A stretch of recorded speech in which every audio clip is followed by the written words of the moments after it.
Hello दोस्तों, मैं सत्येंद्र कुमार अपने YouTube चैनल अखिल एजुकेशन पर एक बार फिर से आपका स्वागत करता हूं। बच्चों, जो ये प्रश्नावली गणित में 3.2 है, वो नए किताबों में 3.1 हो गया। तो कोई बात नहीं, हमें अपने प्रश्नों को हल करने से मतलब है। अब नई किताबों में जो प्रश्नावली 3.1 है, पुरानी किताब में वही प्रश्नावली 3.2 था। तो आप 3.2 समझिए या 3.1 समझिए, देख लीजिएगा अपनी पुस्तक में कौन सा है। तो जो प्रश्न है प्रश्नावली 3.1 में नई किताब में और पुरानी में 3.2 में है। तो प्रश्न हमारा ये है कि कक्षा 10 के 10 विद्यार्थियों ने गणित की पहली प्रतियोगिता में भाग लिया। यदि लड़कियों की संख्या लड़कों की संख्या से 4 अधिक हो तो प्रतियोगिता में भाग लेने वाले लड़के और लड़कियों की संख्या ज्ञात कीजिए। तो इस सवाल को हमें ग्राफ बना करके इसका उत्तर निकालना है, और यह सवाल आपकी स्क्रीन पे दिख रहा होगा, आप उसमें पढ़ लीजिए और ध्यान से। आइए देखिए कैसे इसको हल किया जाता है। नई किताबों में प्रश्नावली 3.1 में है और पुरानी किताबों में 3.2 में। तो 3.1 का क्वेश्चन नंबर 1, ठीक। सवाल क्या कह रहा है कि कक्षा 10 के 10 विद्यार्थियों ने गणित की एक पहली प्रतियोगिता में भाग लिया। तो माना, यहाँ से हम लोग शुरू करते हैं। माना लड़कों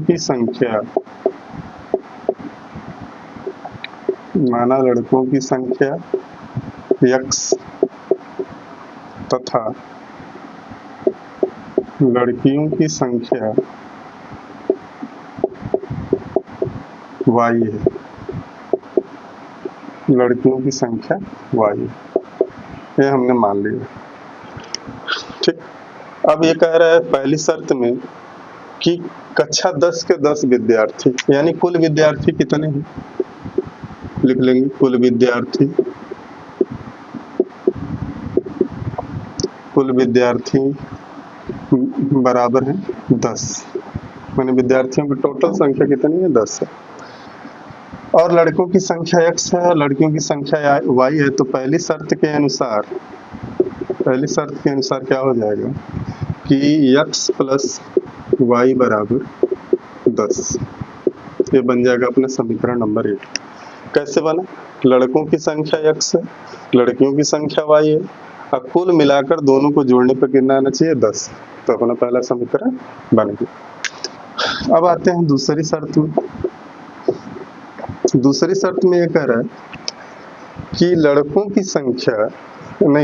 की संख्या जो है, यहाँ पे लिखते हैं लड़कियों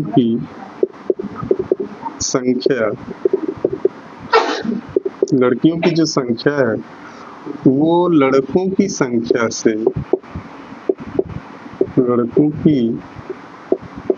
से कितनी अधिक है, 4 अधिक।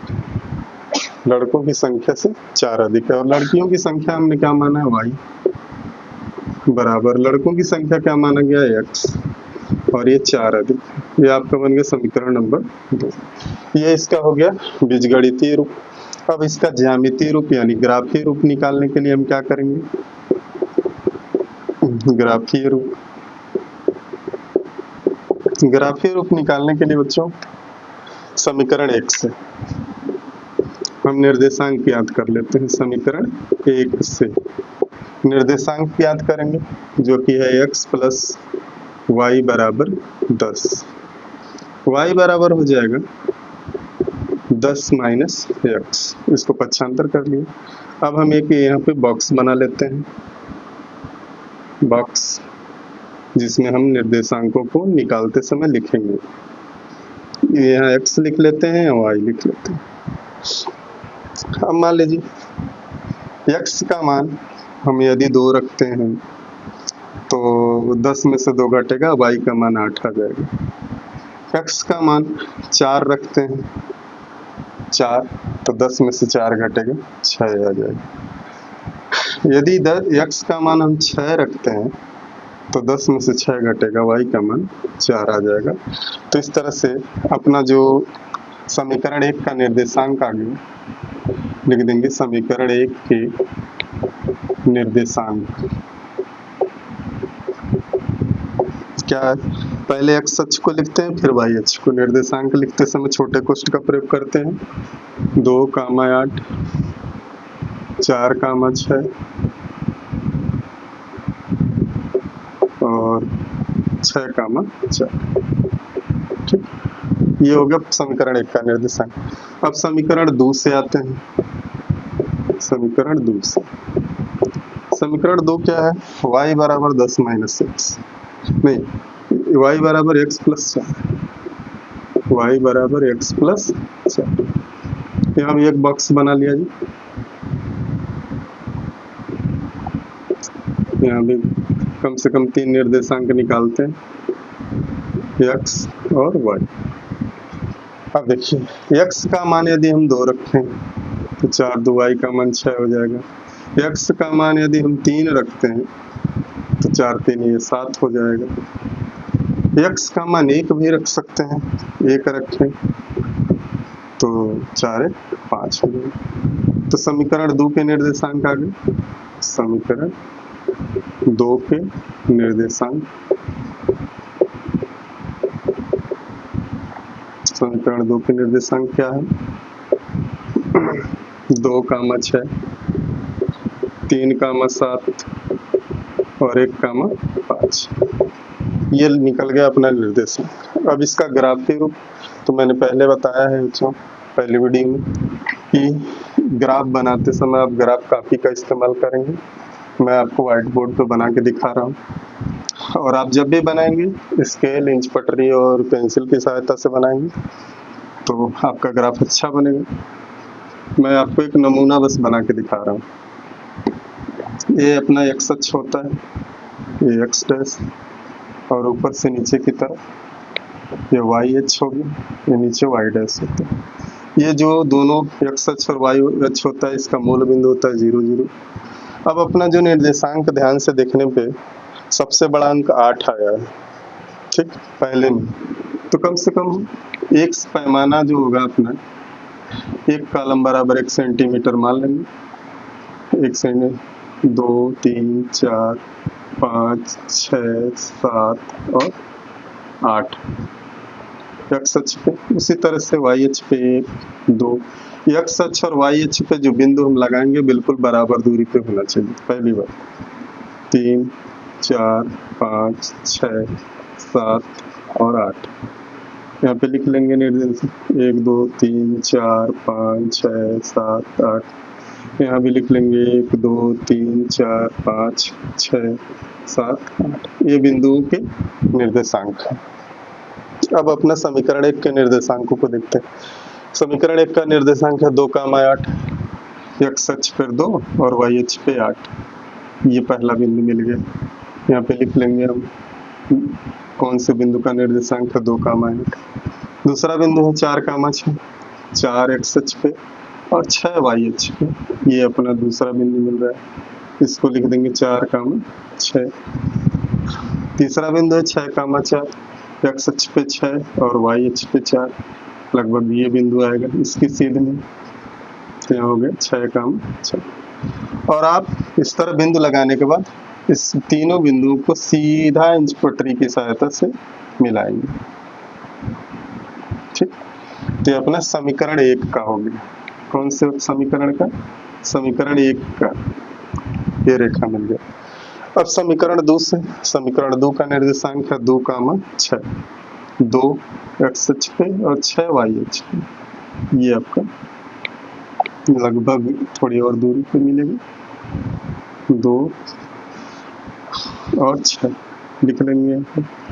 3 और 7, 3 x अक्ष पे और 7 y अक्ष पे। देखिए कहाँ जा रही है रेखा, तो 7 और 3 और 7, 3 इस पे और 7, तो लगभग यहाँ पे मिलेगा, ठीक। और 1 और 5, 1 का और 5 का निर्देशांक ये होगा का यहाँ पे, ठीक। तो ये हो गया 3 और 7 का निर्देशांक, ये हो गया आपका 1 और 5 का निर्देशांक, ठीक। तीनों बिंदुओं। अब 1, 2, 3 ये 3 बिंदु हैं। इन तीनों बिंदुओं को इस बार भी हम स्केल की सहायता से मिलाएंगे और ये समीकरण 2 की रेखा प्राप्त होगी। ठीक, इन समीकरण 1 की रेखा को P मान सकते हैं, समीकरण 2 की रेखा को Q भी मान सकते हैं।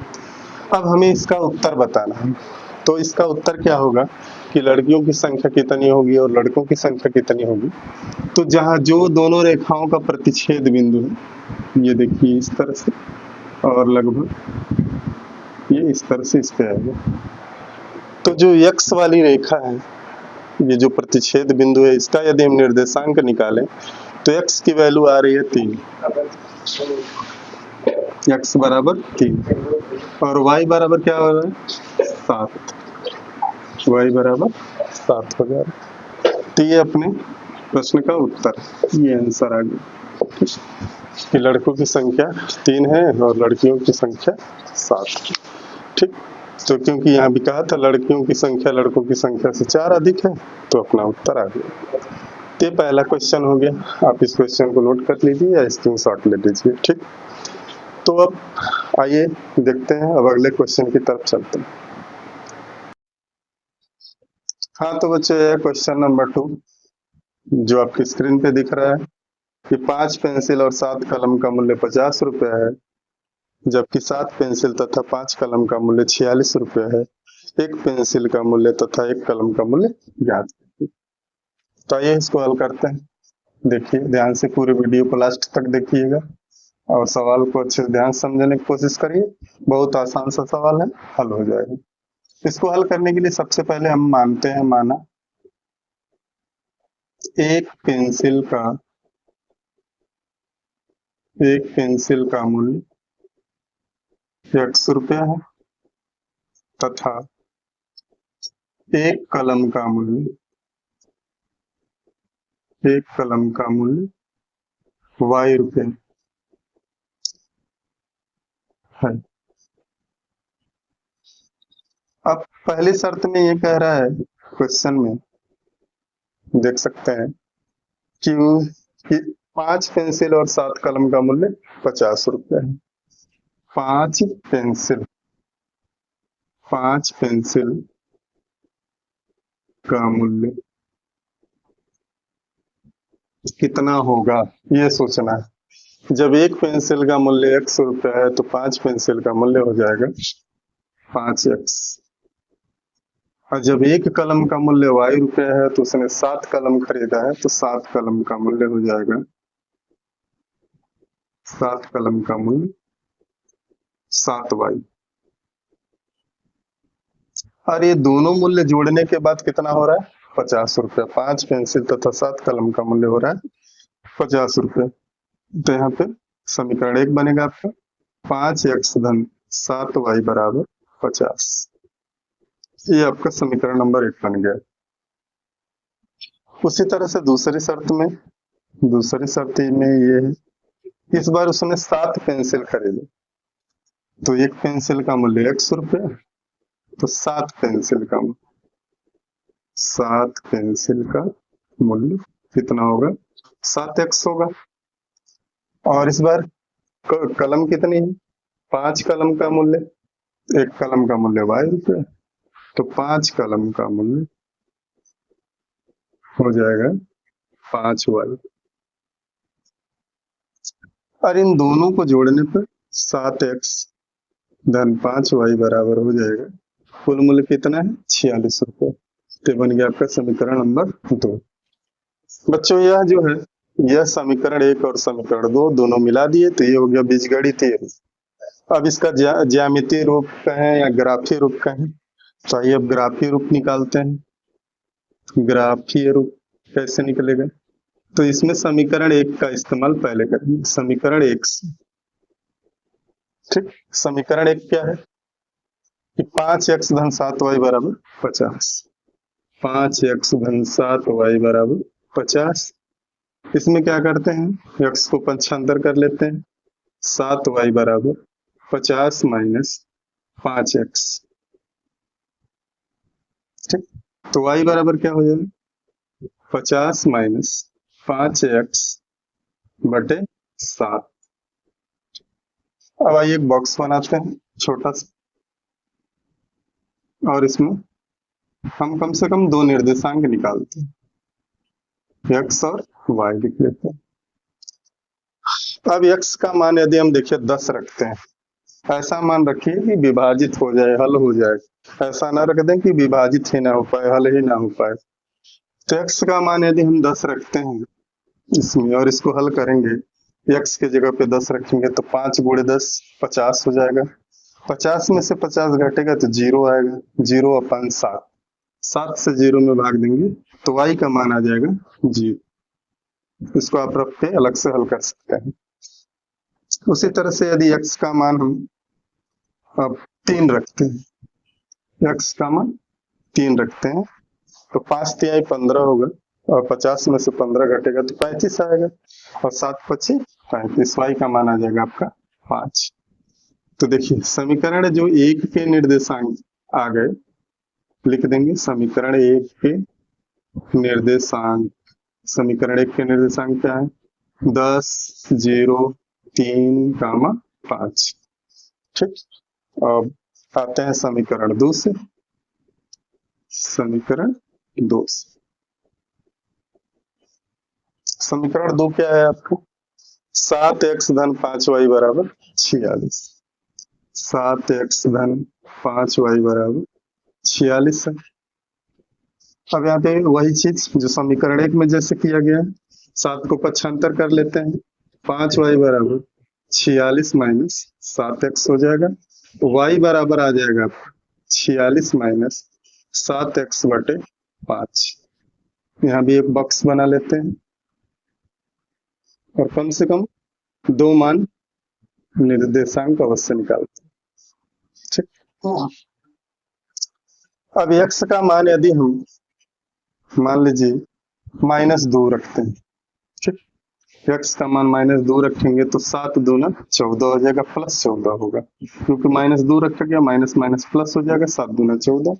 और 46 में हम 14 जोड़ेंगे तो हो जाएगा 60, और 60 में जब 5 से भाग देंगे तो आ जाएगा 12। तो हमने x का मान यदि -2 रखा, x का मान क्या रखा गया? -2। हल करने पे आया 60, 60 में 5 से भाग देंगे तो y का मान आ जाएगा 12। अब x का मान 8 रखते हैं तो 8 सत्ते 56 हो जाएगा, 46 माइनस 56 -10 हो जाएगा, -10 में 5 का भाग देंगे तो -2 आ जाएगा। तो वही रखते हैं 8, x का मान 8 रखते हैं तो 8 सत्ते 56, 46 माइनस 56 -10, -10 में 5 से भाग देंगे, आ गया -2।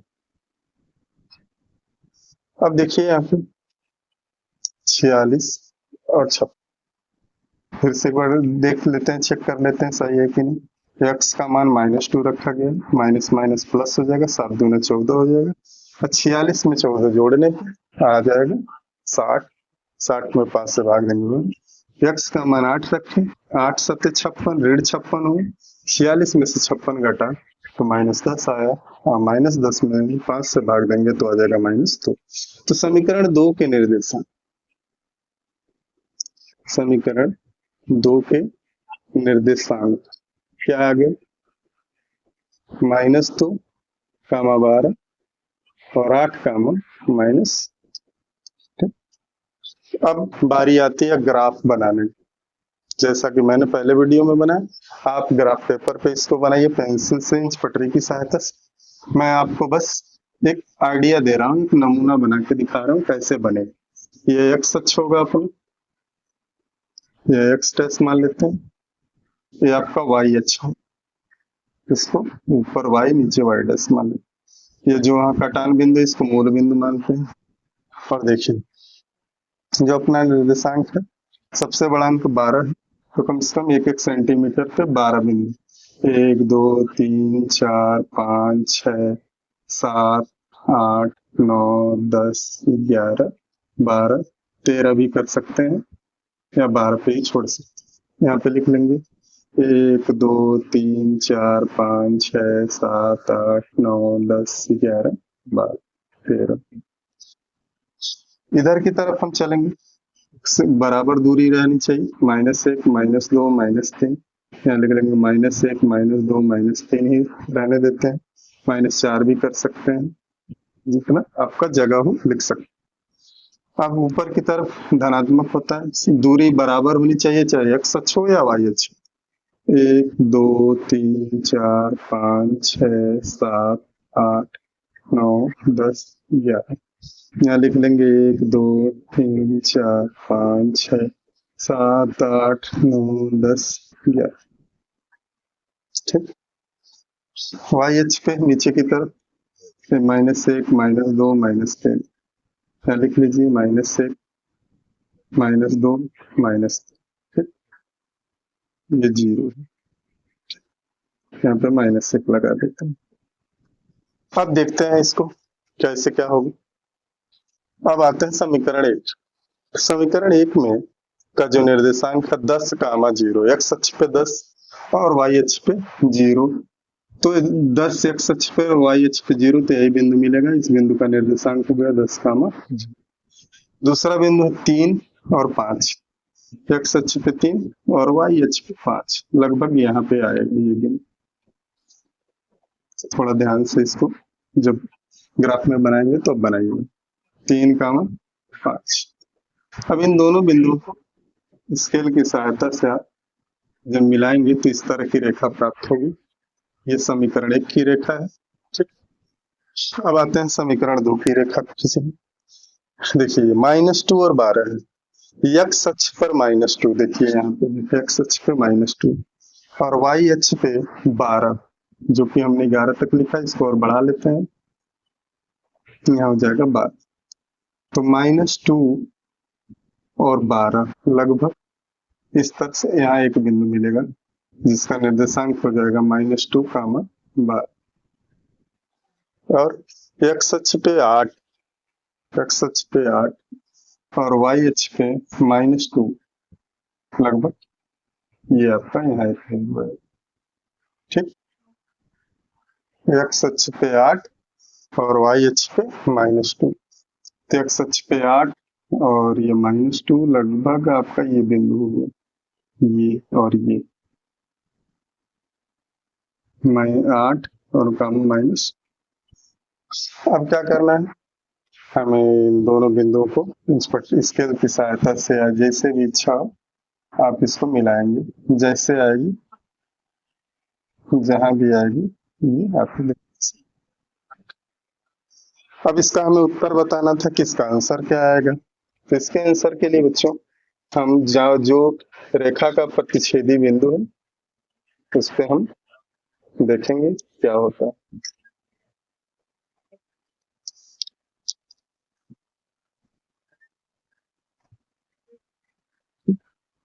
तो देखिए जब हम इसको मिलाएंगे तो लगभग इस तरह से ये बिंदु ये इसका प्रतिच्छेदी बिंदु। तो देख रहे हैं कि x अक्ष पे 3 और y अक्ष पे 5 आएगा। x अक्ष पे कितना आएगा 3 और y अक्ष पे आएगा 5, तो इसका प्रतिच्छेदी बिंदु हो जाएगा। और यही अपने प्रश्न का हल भी हो जाएगा कि एक पेंसिल का मूल्य हो जाएगा 3 रुपया और एक कलम का मूल्य हो जाएगा 5 रुपये। ये अपना 3 और 5 ये आंसर, जहां पे आपका प्रतिच्छेदी बिंदु मिले। ठीक, हमने ग्राफ बनाया है और इंच पटरी की सहायता से जब आप बनाएंगे तो बिल्कुल अच्छे से ये बिंदु कटेंगे और ये जो x वाला होगा इस सीधे में आएगा और y वाला जो होगा इस सीधे में आएगा, तो लगभग ये बिंदु आएगा आपका। और जो ये जहां पे बिंदु मिलेगा 3 और 5 पे वही x का मान 3 और y का मान 5। तो अपने दूसरे क्वेश्चन का हल है। आशा करता हूँ आपको ये प्रश्न अच्छे से समझ में आया होगा। इस प्रश्नों को बार बार आप दोहराने की कोशिश करें, 1-2 बार दोहराएंगे, लगाएंगे, ग्राफ बनाएंगे तो अच्छे से बन जाएगा। क्योंकि नेक्स्ट क्वेश्चन भी प्रश्नावली 3.1 का क्वेश्चन नंबर 3 भी ग्राफ ही निरूपण ही है। तो आप 1-2 क्वेश्चन को इसी तरह से हल करें, आपको पर्याप्त अभ्यास भी हो जाएगा और सवाल समझ में भी आ जाएंगे।